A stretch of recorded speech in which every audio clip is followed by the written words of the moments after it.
السلام عليكم ورحمة الله وبركاته نحمده ونصلي على رسوله الكريم أما بعد بسم الله الرحمن الرحيم الحمد لله আমাদের সামান্য তিরমিজি কোর্সে আজকে আমরা ইনশাআল্লাহ 14 নং পরিচ্ছেদ থেকে পড়া শুরু করব।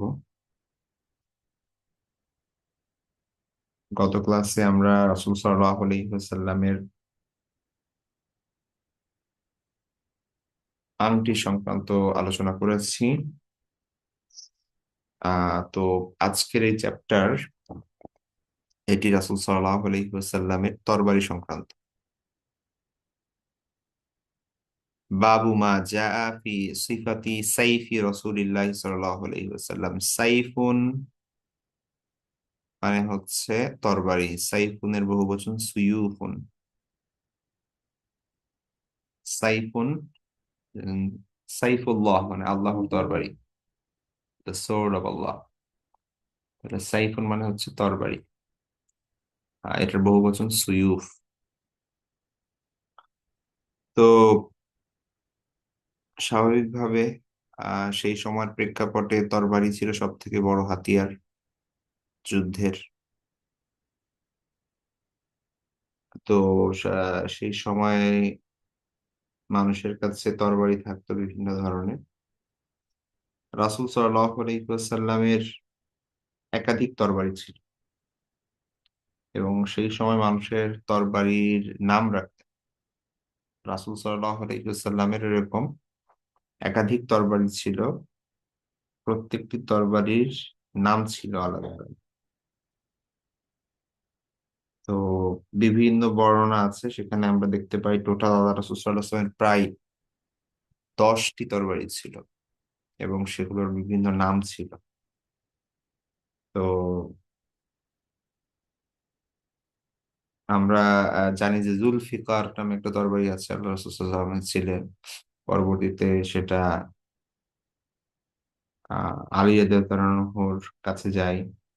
সেই জুলফিকার সেটা হচ্ছে আল্লাহ রাসূল সাল্লাল্লাহু আলাইহি ওয়াসাল্লামের একটা তরবারির নাম। তো এরকম আরো বিভিন্ন তরবারি ছিল যেগুলোর নাম ছিল। তো এই চ্যাপ্টারে খুব বেশি হাদিস না, মাত্র 4টা হাদিস আছে যেগুলো মেইনলি আহ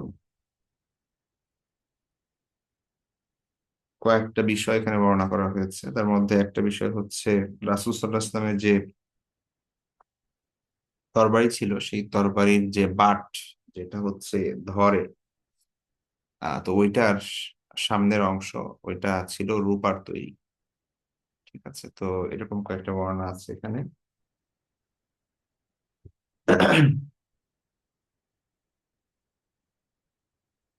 তো আমরা হাদিসে চলে যাই, এখানে দেখি হাদিসগুলো পড়ি। প্রথম হাদিসটি হচ্ছে আনাস ইবনে মালিক রাদিয়াল্লাহু তাআলা থেকে। তিনি বলেন, কানাত কবিয়াতু সাইফি রাসূলিল্লাহি সাল্লাল্লাহু আলাইহি ওয়াসাল্লাম মিন ফিদ্দাতিন। তাহলে কবিয়াতু সাইফি রাসূলিল্লাহ, কবিয়া মানে হচ্ছে তরবারির যে বাটের যে অগ্রভাগ, এটা হচ্ছে কবিয়া। ঠিক আছে, কবিয়াতু, কবিয়াতু সাইফি রাসূলিল্লাহ, রাসূলুল্লাহর তরবারির অগ্রভাগ মানে বাটের অগ্রভাগ। কানাত ছিল, মিন ফিদ্দাতিন রূপা দিয়ে তৈরি, রূপা থেকে। তাহলে কানাত কবিয়াতু সাইফি রাসূলিল্লাহি সাল্লাল্লাহু আলাইহি ওয়াসাল্লাম মিন ফিদ্দা, রাসূলুল্লাহ সাল্লাল্লাহু আলাইহি ওয়াসাল্লামের তরবারির বাটের অগ্রভাগ রূপা দিয়ে তৈরি ছিল, রৌপ্য নির্মিত ছিল।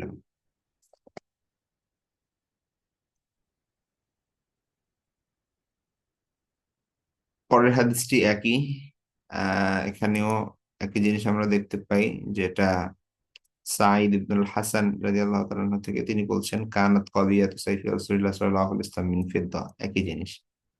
হ্যাঁ, কোনো পার্থক্য নেই। কানাত কবিয়াতু সাইফি রাসূলিল্লাহ সাল্লাল্লাহু আলাইহি ওয়াসাল্লাম মিন ফিদ্দাতিন, রাসূলুল্লাহ সাল্লাল্লাহু আলাইহি ওয়াসাল্লামের তরবারির বাটির অগ্রভাগ ছিল রূপা দিয়ে তৈরি। তারপরের হাদিসটি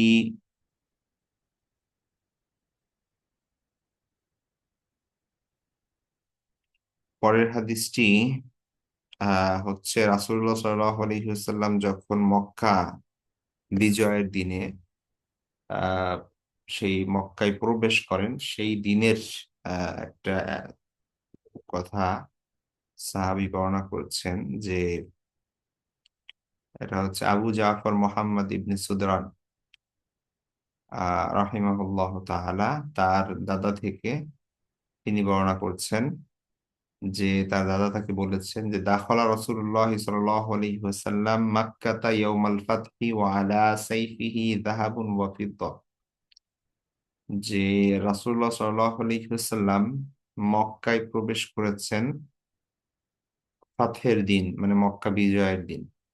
ইয়াউমুল ফাতহি মানে হচ্ছে মক্কা, ফাতহুন মানে হচ্ছে বিজয়, তাহলে ইয়াউমুল ফাতহি মানে ইয়াউম ফাতহি মাক্কা, মক্কা বিজয়ের দিনে দাখলা রাসূলুল্লাহ সাল্লাল্লাহু আলাইহি ওয়াসাল্লাম, রাসূল সাল্লাল্লাহু আলাইহি ওয়াসাল্লাম প্রবেশ করেছেন মক্কায়।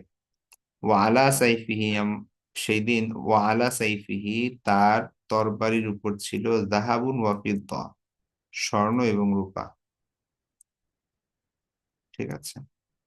ক্বালা তালিব, একজন রাবীর কথা বলছেন, রাবী বলেন যে ফাসআলতুহু আনিল ফিদ্দা, আমি রূপার কথা জিজ্ঞেস করলাম যে কোন অংশে রূপা ছিল।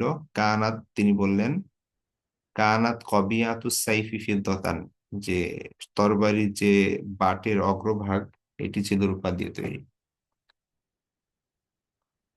তো এখানে এই হাদিসে আমরা দেখি যে আল্লাহ রাসূল সাল্লাল্লাহু আলাইহি ওয়াসাল্লামের তরবারিতে স্বর্ণ ছিল, সেটা উল্লেখ আছে। অথচ আহ স্বর্ণ ব্যবহার করা এমনকি যুদ্ধাস্ত্রের মধ্যেও সেটা জায়েজ নেই। ঠিক আছে, এটা আহ আমরা মানে স্কলারগণ এ ব্যাপারে একমত। তো এখানে মূলত প্রথমত এই হাদিসটি তাহলে কিভাবে ব্যাখ্যা করব আমরা? তো প্রথমত এই হাদিসটি হচ্ছে মানে ইসের দিক থেকে, আপনার সনদের দিক থেকে হাদিসটি দুর্বল।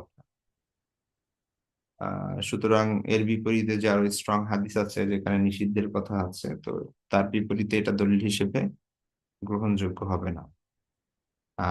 তো হাদিসটি সনদের দিক থেকে দুর্বল, এটা তো আছেই, প্লাস হচ্ছে কেউ কেউ বলেন যে এইটি ছিল স্বর্ণ মূলত যা করা হয়, আপনার স্বর্ণ ব্যবহারের যে বৈধতা সেই সময় ছিল, পরবর্তীতে সেটা হারাম হয়ে যায়। তো এই ঘটনা সেই সময়ের আগে, যদিও এই এই এই তথ্যটি সঠিক নয়, কারণ হচ্ছে রাসূলুল্লাহ সাল্লাল্লাহু আলাইহি ওয়াসাল্লাম মক্কা বিজয় এটা তো শেষের দিকেই হয়, অষ্টম হিজরিতে। তো যদি মানে স্বর্ণ হারাম হওয়ার কথা, বা যদি সেটা প্রাথমিক যুগে আমরা ধরেও নেই যে বৈধ ছিল, তো ততদিনে সেটা হারাম হয়ে যাওয়ার কথা। ঠিক আছে। এর আগেই তো মক্কা বিজয়ের আগেই তো আল্লাহ রাসূল সাল্লাল্লাহু আলাইহি ওয়াসাল্লাম চিঠি পাঠিয়েছেন বিভিন্ন আহ বিভিন্ন রাষ্ট্রপ্রধানের কাছে এবং সম্রাটদের কাছে। সেই সময় তো তিনি রূপার আংটি ব্যবহার করে এবং ছিল দিয়েছেন। তো এই যুক্তি আহ, আহ, খুবই দুর্বল মনে হয়। তারপরেও অনেক স্কলার এটাও বলেছেন যে এখানে স্বর্ণের ব্যবহার মানে হচ্ছে স্বর্ণ দিয়ে আপনার তরবারির কোনো অংশ বানানো ছিল বা গঠিত ছিল, ব্যাপারটা এরকম না। এখানে আহ স্বর্ণের কারুকার্য খচিত ছিল বা হচ্ছে স্বর্ণের পাত লাগানো ছিল। ঠিক আছে। অর্থাৎ যেমন ধরেন কাবার গিলাফে যেরকম স্বর্ণের দিয়ে লেখা, ঠিক আছে, আপনার কি বলে, স্বর্ণ খচিত, ওটা ডিজাইন করা আর কি। তো স- এটা তরবারির কোনো পার্ট, মেইন পার্ট সেটা স্বর্ণ দিয়ে তৈরি না, বরং স্বর্ণের সুতা দিয়ে বা এরকম কিছু দিয়ে উপরে একটু ডিজাইন ছিল আর কি। ঠিক আছে। তো অনেকে সেই ব্যাখ্যা করেছেন যে এই এই পরিমাণ ওই ওই জিনিসটা জায়েজ আছে, অতটুকু জায়েজ আছে। তো যাই হোক, এটা আহ সোনা ব্যবহারের ব্যাপারে এটা অধিক সংখ্যাগরিষ্ঠ উলামা ইকরাম সেটাকে হারাম বলেছে।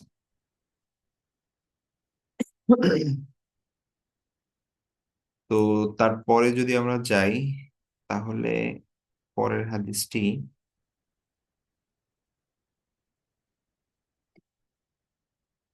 সামুরা ইবনে জুনদুব রাদিয়াল্লাহু তাআলা আনহু থেকে।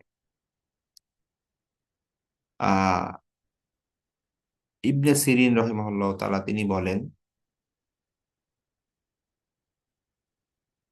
সনাতু সাইফি আলা সাইফি সামুরাতা ইবনে জুনদুব।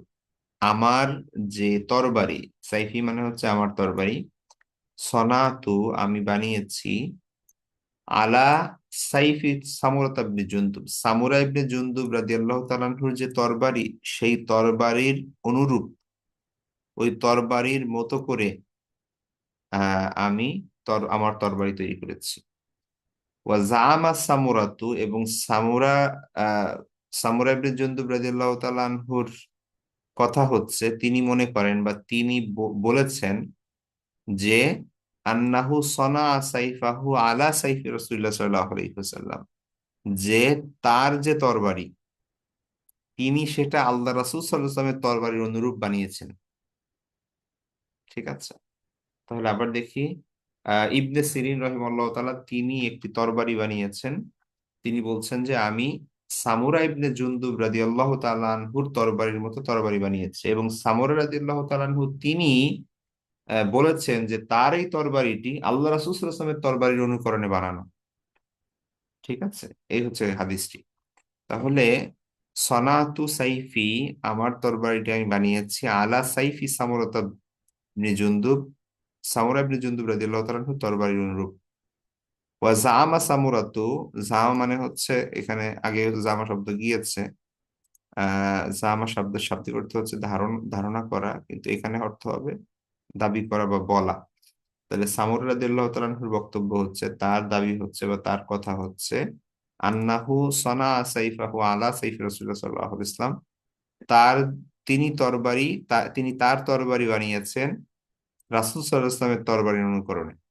ওয়াকানা হানাফিয়ান, এবং তার সেই তরবারিটি ছিল হানাফি। আচ্ছা, এখন হানাফি শব্দের অর্থ এখানে কি হবে?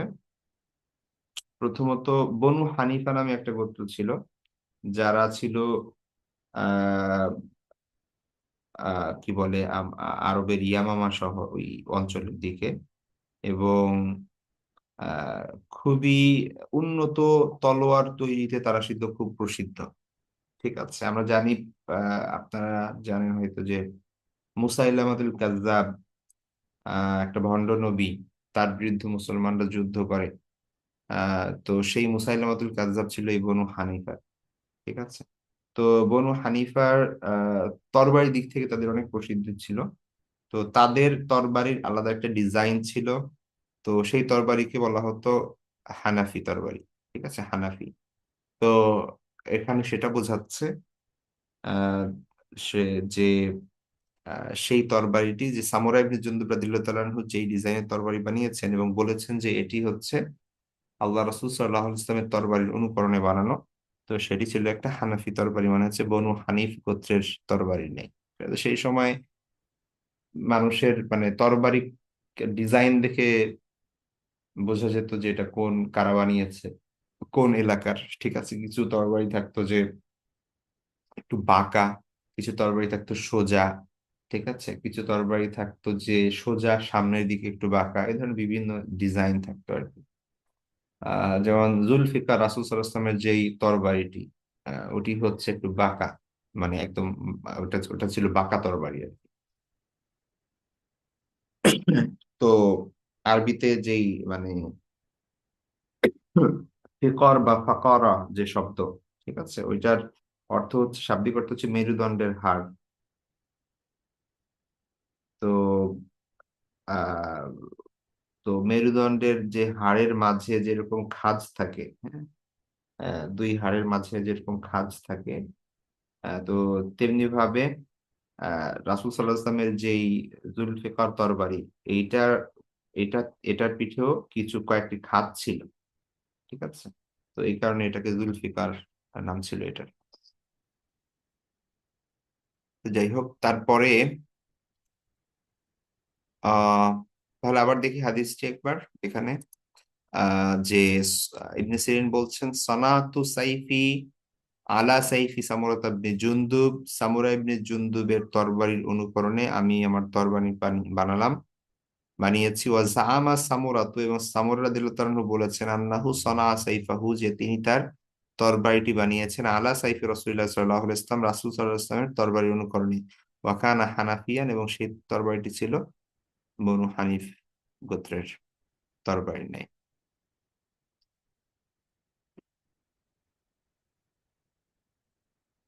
আচ্ছা, তো এগুলো এটাকে এই চারটি হাদিসই বর্ণনা করেছেন ইমাম তিরমিজি রাহিমাহুল্লাহ তাআলা এই চ্যাপ্টারে। আমরা পরবর্তী পরিচ্ছেদে চলে যাই। এই পরিচ্ছেদটি হচ্ছে বাবু মা জাআ ফি সিফাতি দিরই রাসূলিল্লাহ সাল্লাল্লাহু আলাইহি ওয়াসাল্লাম, যা কিছু এসেছে রাসূল সাল্লাল্লাহু আলাইহি ওয়াসাল্লামের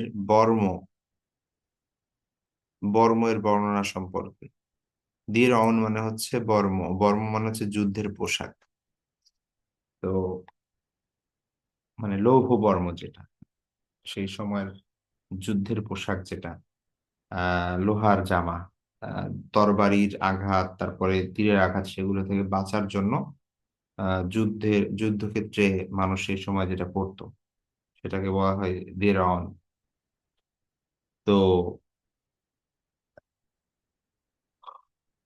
রাসূল সাল্লাল্লাহু আলাইহি ওয়াসাল্লামের মোট 60টি লৌহ বর্ম ছিল বলে জানা যায়, এবং এগুলোর প্রত্যেকটির নাম ছিল।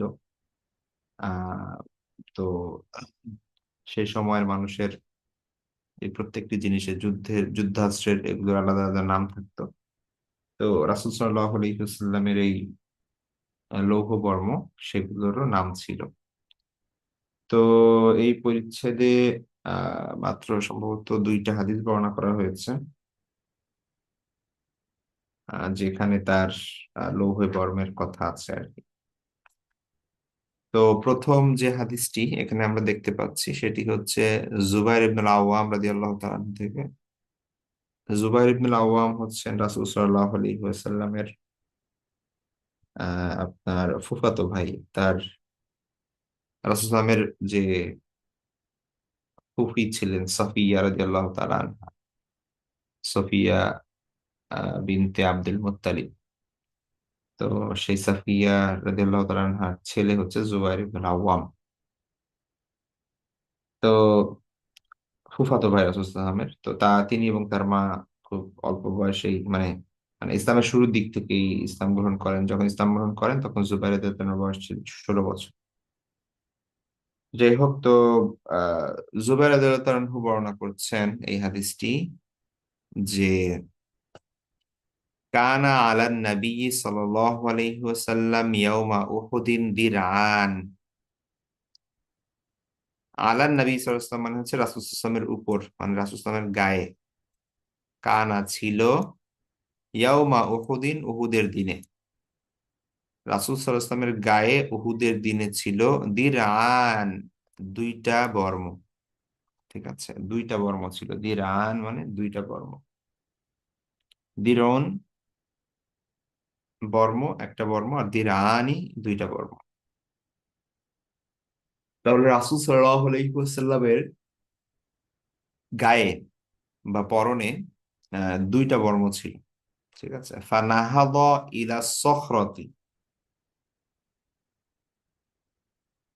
নাহাদ মানে হচ্ছে, বা নাহাদ ইয়ানহাদু, শাব্দিক অর্থ হচ্ছে ওঠা বা খাড়া হওয়া, দাঁড়ানো। এটা হচ্ছে নাহাদ শব্দের অর্থ। আর এখানে অর্থ হবে যে দাঁড়াতে চাওয়া বা চেষ্টা করা, আর ওঠার চেষ্টা করা, আরোহণ করার চেষ্টা করা। তাহলে ফানাহাদ ইলা সখরতি, সখরতুন শব্দের অর্থ হচ্ছে আপনার কি বলে, পাথর। ঠিক আছে, বড় পাথর খণ্ড, সেটাকে বলা হয় সখরা। তো ফানাহাদা ইলা সখরাতি, আল্লাহ রাসূল সাল্লাল্লাহু আলাইহি ওয়াসাল্লাম উঠতে চেষ্টা করলেন একটা পাথরের খণ্ডে, পাথরের উপর উঠতে চাইলেন। ফালাম ইয়াস্তাথিয়া, তিনি সক্ষম হলেন না। স্বাভাবিকভাবেই, মানে 2টা বর্ম পড়লে তো হাঁটাই মুশকিল হয়, তো পাথরে উঠবেন কিভাবে? ঠিক আছে, আর এগুলো তো অনেক ভারী ছিল, যেহেতু লোহার তৈরি পোশাক। 2টি পড়েছেন তিনি। তো স্বাভাবিকভাবেই সেটা অনেক ভারী জিনিস এবং শরীর পরিপূর্ণভাবে মানে ফ্লেক্সিবল থাকে না, নাড়াচাড়া করা যায় না, তো তিনি উঠতে পারলেন না। ফাআকাদা তলহাতা তাহতাহু, তো তিনি কি করলেন, তলহা রাদিয়াল্লাহু তাআলা আনহুকে বসালেন নিচে, হ্যাঁ। ওয়াসাইদান নবী সাল্লাল্লাহু আলাইহি ওয়াসাল্লাম, এবং রাসূল সাল্লাল্লাহু আলাইহি ওয়াসাল্লাম তার উপরে উঠলেন। রাসূল সাল্লাল্লাহু আলাইহি ওয়াসাল্লাম তালহা রাদিয়াল্লাহু তাআলার উপর ভর দিয়ে উপরে উঠলেন, হাত্তা ইস্তাওয়া আলা সখরা, এমনকি পা ইসের কি বলে আপনার পাথরের সমান সমান হয়ে গেলেন, বা আহ পাথরের উপর উঠে গেলেন। ঠিক আছে। কল, রাবি বলেন যে জুবাইর ইবনে আওয়াম বলেন যে সামিয়াতুন নাবিয়্য সাল্লাল্লাহু আলাইহি ওয়াসাল্লাম ইয়াকুল, আমি আল্লাহ রাসূল সাল্লাল্লাহু আলাইহি ওয়াসাল্লামকে বলতে শুনেছি যে আউজাবা তলহাতু, তালহা ওয়াজিব করে নিল। তালহা আউজাবা ইউজিব মানে হচ্ছে ওয়াজিব করা, বাধ্যতামূলক করা। তাহলে আউজাবা তলহাতু মানে তলহা ওয়াজিব করে নিয়েছে। ঠিক আছে। এখন তলহা কি ওয়াজিব করে নিয়েছে? তো আমরা যদি মানে উহুদের যুদ্ধের বিবরণ আহ, যদি আমাদের জানা থাকে, তাহলে আমরা বুঝতে পারবো যে রাসূল সাল্লাল্লাহু আলাইহি ওয়াসাল্লামকে শত্রুদের আহ থেকে, আক্রমণ থেকে রক্ষা করার জন্য সব থেকে বড় ভূমিকা যিনি পালন করেছেন উহুদের ময়দানে, তিনি হচ্ছেন তালহা রাদিয়াল্লাহু তাআলা। মানে তীর আসুক, তরবারির আঘাত আসুক, তারপরে যেখান থেকে যে আঘাত আসুক, তিনি মানে লাফ দিয়ে গিয়ে একবার এই পাশে একবার ও পাশে আল্লাহ রাসূল সাল্লাল্লাহু আলাইহি ওয়াসাল্লামের সামনে ঢাল হয়ে দাঁড়িয়েছেন, যেন আল্লাহ রাসূল সাল্লাল্লাহু আলাইহি ওয়াসাল্লামের কোনো আঘাত না লাগে। তো আহ তো তালহা রাদিয়াল্লাহু তাআলা আনহুর যুদ্ধের শেষে তালহা রাদিয়াল্লাহু তাআলা আনহুর শরীরে প্রায় 80টির মতো জখম পাওয়া গিয়েছে। ঠিক আছে। এবং মানে তিনি যেটি করেছেন সেটা আসলে অনেক বড় স্যাক্রিফাইস এবং ইয়া ছিল। তো যাই হোক, তো ওই যুদ্ধের একটা ঘটনা বর্ণনা করা হচ্ছে যে যখন আল্লাহ রাসূল সাল্লাল্লাহু আলাইহি ওয়াসাল্লাম পাথরের উপর উঠতে চাচ্ছিলেন, তিনি পারছিলেন না বর্ম পরার কারণে। তো সেই সময় তালহা রাদিয়াল্লাহু তাআলা আনহু নিচে বসলেন, তার উপর ভর দিয়ে আল্লাহ রাসূল সাল্লাল্লাহু আলাইহি ওয়াসাল্লাম উপরে উঠলেন, এবং তিনি বললেন, তালহা রাদিয়াল্লাহু তাআলা আনহুর এই সামগ্রিক অবস্থা দেখে রাসূল সাল্লাল্লাহু আলাইহি ওয়াসাল্লাম বললেন যে আউজাবা তলহা, তলহা ওয়াজিব করে নিয়েছে। তো এখন এটার ব্যাখ্যা দুই ধরনের হতে পারে। একটা হচ্ছে তালহা রাদিয়াল্লাহু তাআলা আনহু আহ, মানে কিয়ামতের ময়দানে আল্লাহ রাসূল সাল্লাল্লাহু আলাইহি ওয়াসাল্লামের সুপারিশ বা শাফাআতকে ওয়াজিব করে নিয়েছে, যে আল্লাহ রাসূল সাল্লাল্লাহু আলাইহি ওয়াসাল্লামের জন্য ওয়াজিব হয়ে গেছে যে তার জন্য সুপারিশ করবেন, অথবা জান্নাত ওয়াজিব হয়ে গেছে তালহা রাদিয়াল্লাহু তাআলার জন্য। ঠিক আছে। তো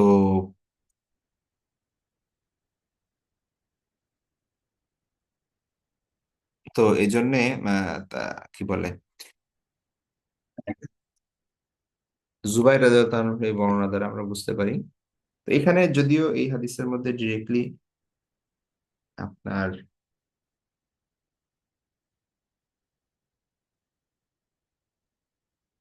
মানে বর্মের ওইভাবে বর্ণনা নেই, কিন্তু এখানে দিরান শব্দ এসেছে, দুইটি বর্ম তিনি পড়েছিলেন, এই জন্য এখানে নিয়ে আসা হয়েছে।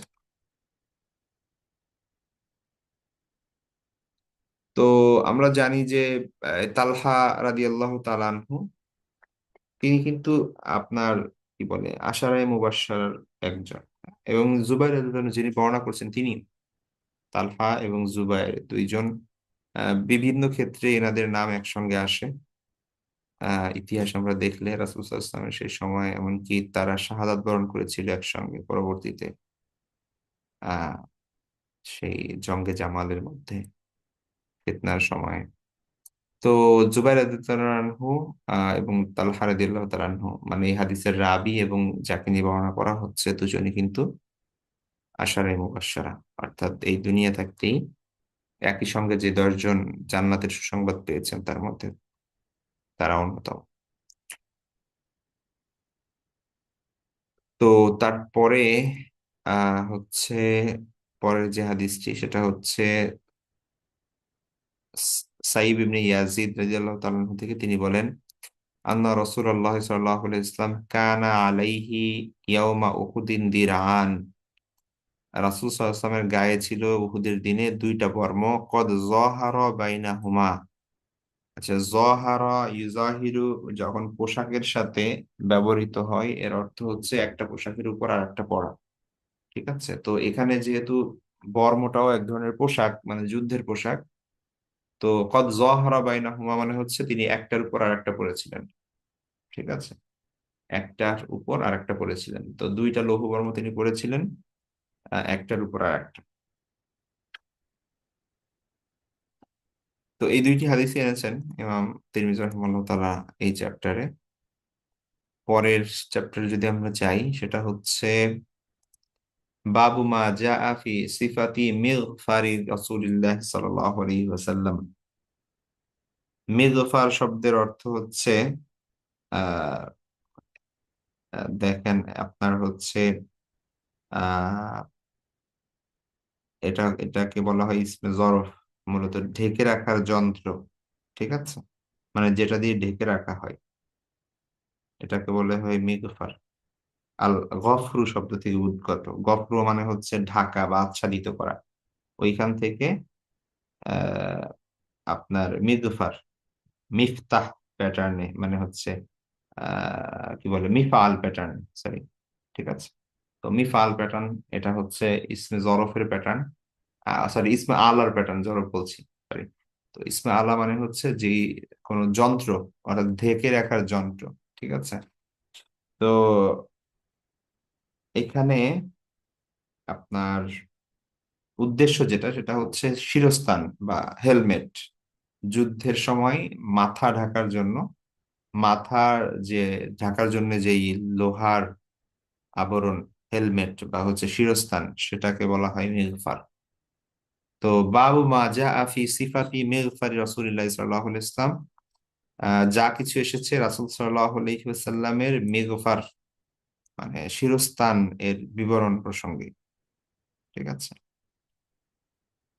তো এই প্রথম হাদিসটি আনাস ইবনে মালিক রাদিয়াল্লাহু তাআলা আনহু থেকে। তিনি বলছেন যে আন্নান নবী সাল্লাল্লাহু আলাইহি ওয়াসাল্লাম দাখালা মাক্কাতা ওয়া আলাইহি মিগফার ফাকিলা লাহু হাদা ইবনু খতলিন মুতাআল্লাকুন বিআস্তারিল কাবাতি ফাকালা উকতুলুহু। তো মূলত হাদিসের মানে আল্লাহ রাসূল সাল্লাল্লাহু আলাইহি ওয়াসাল্লামের সাথে, মানে আল্লাহ রাসূল সাল্লাল্লাহু আলাইহি ওয়াসাল্লামের কথা হচ্ছে এই অংশটুকু, উকতুলুহু। ঠিক আছে, তো এখানে একটা ঘটনা বর্ণনা করা হয়েছে।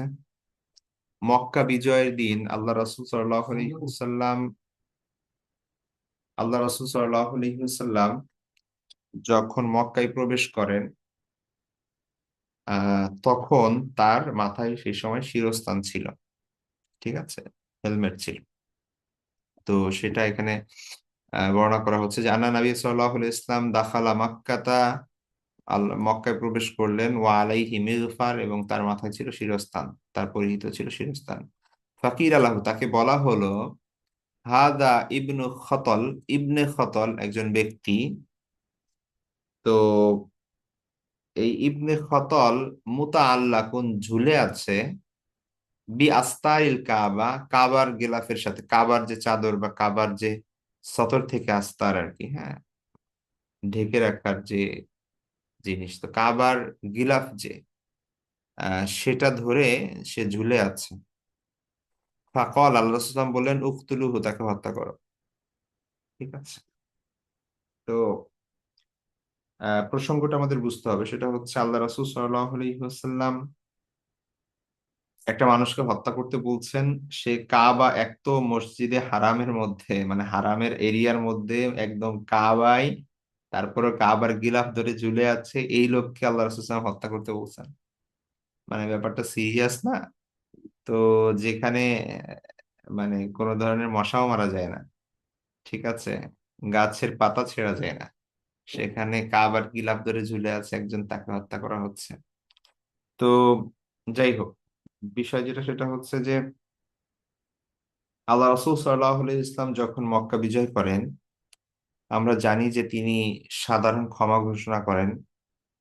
আহ যে তিনি ঘোষণা দেন যে কি বলে, যে ব্যক্তি নিজের গৃহে থাকবে সে হচ্ছে নিরাপদ, যে কাবায় আশ্রয় নিবে সে নিরাপদ, যে হচ্ছে আবু সুফিয়ানের ঘরে থাকবে সে নিরাপদ, এভাবে মানুষকে তিনি সাধারণ ক্ষমা ঘোষণা করে দেন। কেউ যদি যুদ্ধাংদেহী মনোভাব নিয়ে মুসলমানদের উপর আক্রমণ না করে তাহলে তার কোনো ক্ষতি করা হবে না। তো তবে এই সাধারণ ক্ষমার বাইরে কিছু মানুষের নামে কিছু মানুষ ক্ষমার মানে ঊর্ধ্বে চলে যায়। সেগুলোর মধ্যে হচ্ছে একটা লিস্ট, সম্ভবত 9 জনের বা এরকম। আহ, এদেরকে যেখানেই পাওয়া যাবে সেখানেই হত্যা করা হবে, এই মর্মে আল্লাহ রাসূল সাল্লাল্লাহু আলাইহি ওয়াসাল্লাম ঘোষণা করে দেন। এদের কোনো ক্ষমা নেই। কারণ হচ্ছে এরা হচ্ছে এমন না যে শুধু ইসলামের বিরোধিতা করছে, মুসলমান হয় নাই বা এরকম কিছু না, এদের স্পেসিফিক ক্রাইম ছিল। ঠিক আছে, স্পেসিফিক ক্রাইম ছিল, যে ক্রাইমের কারণে তাদের শাস্তি পেতে হবে, এটা তাদের শিরোধার্য, এটা কিছু করার নাই আর। ঠিক আছে। আহ, তো এটা হচ্ছে, তো ইবনে খতাল যে সে হচ্ছে মূলত যদি মানে তার হিস্ট্রি আমরা দেখি তাহলে সে হচ্ছে আপনার প্রথমে ইসলাম গ্রহণ করেছিল। তো তারপরে আল্লাহ রাসূল সাল্লাল্লাহু আলাইহি ওয়াসাল্লাম তাকে এবং তাকে একবার পাঠালেন হচ্ছে তার যে কি বলে একটা এলাকায় পাঠালেন, সেখান থেকে আহ জাকাতের যে পশু, উট, তারপরে হচ্ছে গবাদি পশু, এরকম ছাগল ইত্যাদি যেগুলো আছে সেগুলো তিনি মানে জাকাতের মাল আহরণের জন্য পাঠালেন, যে সেই এলাকায় যে ওই এলাকা থেকে ওই গোত্র থেকে তুমি জাকাতের মাল নিয়ে আসো। তো ইবনে খত্তলের সঙ্গে আরেকজন ছিল, তার গোলাম সম্ভবত। তো তারা যখন জাকাতের মাল নিয়ে আসছিল, পথিমধ্যে তারা এক জায়গায় অবস্থান করছিল। তো যে কোনো কারণে হোক সে রাগান্বিত হয়ে তার গোলামকে সে হত্যা করে ফেলে।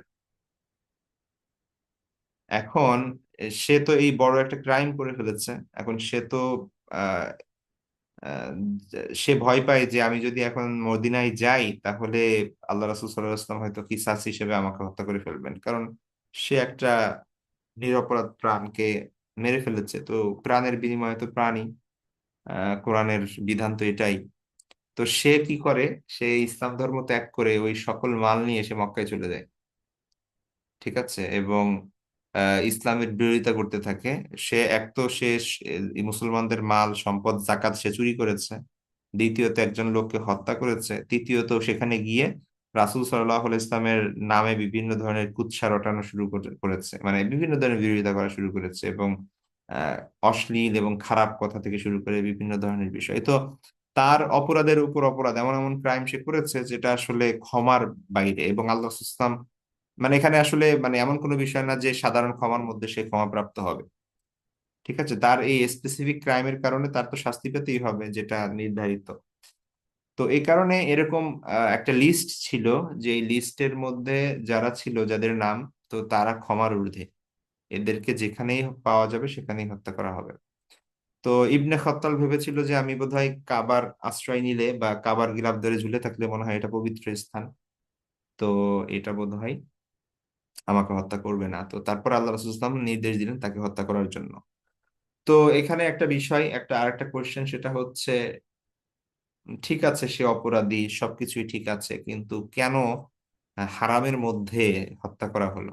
ঠিক আছে, তাকে পরবর্তীতে গ্রেফতার করা যেত, বা বাইরে গিয়ে বা মদিনায় নিয়ে যাওয়া হতো, সেখানে শাস্তি দেওয়া হতো, বা এরকম কোনো কিছু করা হতো। তো কাবার যে হারাম, যে কারণ যেখানে মূলত সবকিছু নিষিদ্ধ, কোনো ধরনের প্রাণী হত্যা করা, গাছের পাতা ছেঁড়া বা এই ধরনের কিছু, তো এটা আমাদের বুঝতে হবে যে সেই সময়টা আমরা সহিহ বুখারীর রিওয়ায়াতেও পাই, যেখানে আল্লাহ রাসূল সাল্লাল্লাহু আলাইহি ওয়াসাল্লাম বলছেন যে ইন্নাহু লাম ইয়াহিল্লাল কিতালু ফীহি লিআহাদিন ক্বাবলি ওয়া লাম ইয়াহিল্লা লি ইল্লা সাআতান মিন নাহার, যে এই মক্কার হারামে এখানে কোনো ধরনের রক্তপাত, যুদ্ধ বা কোনো কিছুই এখানে কারো জন্যেই আমার পূর্বে কখনোই এটা জায়েজ ছিল না। আহ আমার জন্য শুধুমাত্র আজকের দিনের মানে মক্কা বিজয়ের এই দিনের কিছু সময়ের জন্য আমার জন্য বৈধ করা হয়েছে। ঠিক আছে, একটা বিশেষ প্রেক্ষাপটে আল্লাহ রাসূল সাল্লাল্লাহু আলাইহি ওয়াসাল্লামের জন্য এটা বৈধ করা হয়েছে। সহিহ বুখারীর রিওয়ায়াতে আমরা পাই। সুতরাং সেই সময়ে, ওই সময় যেই সময় ঘটনাটা ঘটেছে সেইটা মূলত ওই সময়ে এটা হারাম ছিল না। ওই সময়ের কিছু সময়ের জন্য আল্লাহ রাসূলের জন্য সেই সময় রক্তপাত, যেহেতু মক্কায় তিনি যাচ্ছেন, সেখানে স্বাভাবিকভাবেই অনেকে তার বিরোধিতা করতে পারে, তো সেই সময় বাধ্য হয়ে রক্তপাত ঘটাতে হবে, এটা কিছু করার নেই। তো সেই জন্য আল্লাহ রাসূল তাকে অনুমতি দিয়েছিলেন। ঠিক আছে। তো এটা আল্লাহ রাসূলের সঙ্গেই খাস, হ্যাঁ, এটা অন্য কোনো মানুষের জন্য এটা প্রযোজ্য হবে না। এবং আহ এটা হচ্ছে একটা বিশেষ প্রেক্ষাপটে। ঠিক আছে। তো সেই হালাল যে সময়টা ছিল, সেই সময়ের মধ্যে ইবনে খাতালকে হত্যা করা হয়। তো সুতরাং এখানে কোনো কোশ্চেন থাকে না। তো যাই হোক, আমাদের ইবনে খাতালের প্রসঙ্গ আলাদা, ওইটা নিয়ে আমাদের এখানে মূলত উদ্দেশ্য না। আমাদের এখানে উদ্দেশ্য হচ্ছে দাখলা মাক্কাতা ওয়া আলাইহি মিগফার, যে আল্লাহ রাসূল সাল্লাল্লাহু আলাইহি ওয়াসাল্লাম যখন মক্কায় প্রবেশ করেন ফাতে মক্কার দিনে, তো সেই সময় আল্লাহ রাসূল সাল্লাল্লাহু আলাইহি ওয়াসাল্লামের মাথায় একটি শিরস্ত্রাণ ছিল।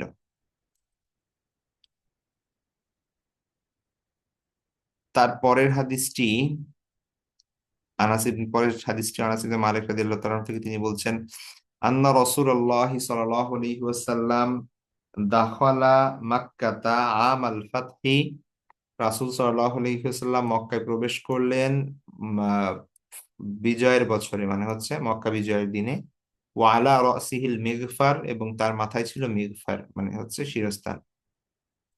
কল, তিনি বলেন যে ফালাম্মা নাযাহু জাআহু রাজুলুন, অতঃপর তিনি সেটা খুলে রাখেন, মানে হচ্ছে এইখানে, মানে এই বর্ণনা একই বর্ণনা এর আগেরটাও, শুধু এখানে হচ্ছে একটু বাড়ানো হয়েছে এই অংশটুকু, যে ফালাম্মা নাযাহু, অতঃপর তিনি সেটা খুলে রাখলেন, মানে শিরস্ত্রাণটা খুলে রাখলেন।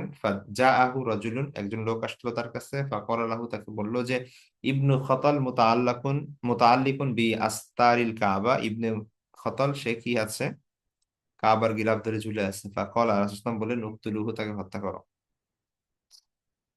তো ইবনে শিহাব বলছেন যে ওয়াবালাগানি, আমাকে আমাকে, আমার কাছে পৌঁছেছে, মানে আমার কাছে পৌঁছেছে, মানে এই মর্মে আমার কাছে হাদিস পৌঁছেছে যে আন্না রাসূলুল্লাহ সাল্লাল্লাহু আলাইহি ওয়াসাল্লাম লাম ইয়াকুন ইয়াউমা ইদিন মুহরিমান, রাসূল সাল্লাল্লাহু আলাইহি ওয়াসাল্লাম সেদিন মুহরিম ছিলেন না। ঠিক আছে। তো ইহরাম বাঁধা অবস্থায় ছিলেন না, সুতরাং এটা ব্যক্তি হিসেবে তার জন্য এটা নাজায়েজ ছিল না যুদ্ধের মধ্যে লিপ্ত হওয়া, বা রক্তপাত ঘটানো। আর স্থান হিসেবে, ঠিক আছে, হারাম মূলত দুই দৃষ্টিকোণ থেকে। আমরা যারা মক্কায় বা মদিনায় যাই, তো আমরা ইহরাম বেঁধে যখন যাই, তখন ইহরাম অবস্থার তো একটা বিষয় আছে। ইহরাম মানে হচ্ছে আপনি এই এমন একটা স্টেটের মধ্যে, এমন একটা অবস্থার মধ্যে আপনি এখানে কি করতে পারবেন না, এই বিধিনিষেধ আপনার মেনে চলতে হবে। আপনি এখানে কোনো কিছু, কোনো হত্যা করতে পারবেন না, শিকার করতে পারবেন না। ঠিক আছে। তো এটা এটা হচ্ছে ব্যক্তি হিসেবে, ব্যক্তির সাথে সম্পৃক্ত। তো আপনি যদি মুহরিম, মক্কার হারামে ঢোকার আগেও যদি আপনি মুহরিম থাকেন, মানে ইহরাম বাঁধেন, তো সেই সময় থেকেও আপনার এই জিনিসগুলো ফলো করতে হবে। আর একটা হচ্ছে স্থানের সাথে সম্পৃক্ত, যে হারাম, যে মক্কার একটা এরিয়া আছে, ওই এরিয়ার ভেতরে কোনো ধরনের ইয়া করা যাবে না, শিকার করা যাবে না, বা হচ্ছে আহ রক্তপাত করা যাবে না, ঘটানো যাবে না। তো প্রথমত আল্লাহ রাসূল সাল্লাল্লাহু আলাইহি ওয়াসাল্লাম মুহরিম ছিলেন না সেই সময়, অর্থাৎ ইহরাম বেঁধে তিনি মক্কায় যান নাই, গিয়েছেন যুদ্ধ করতে। তাহলে ব্যক্তি হিসেবে তিনি মুহরিম না, সুতরাং ওই বিধিনিষেধ তার উপর আসবে না। আর স্থানের যে বিষয়টা, সেটা আল্লাহ সুবহানাহু ওয়া তাআলা ওই দিনের কিছু সময়ের জন্য সেই হুরমাত, এটাকে উঠিয়ে নিয়েছিলেন, সেটাকে হালাল করে দিয়েছিলেন। তো সুতরাং এখানে কোনো ধরনের আপত্তি থাকে না আল্লাহ রাসূলের উপরে।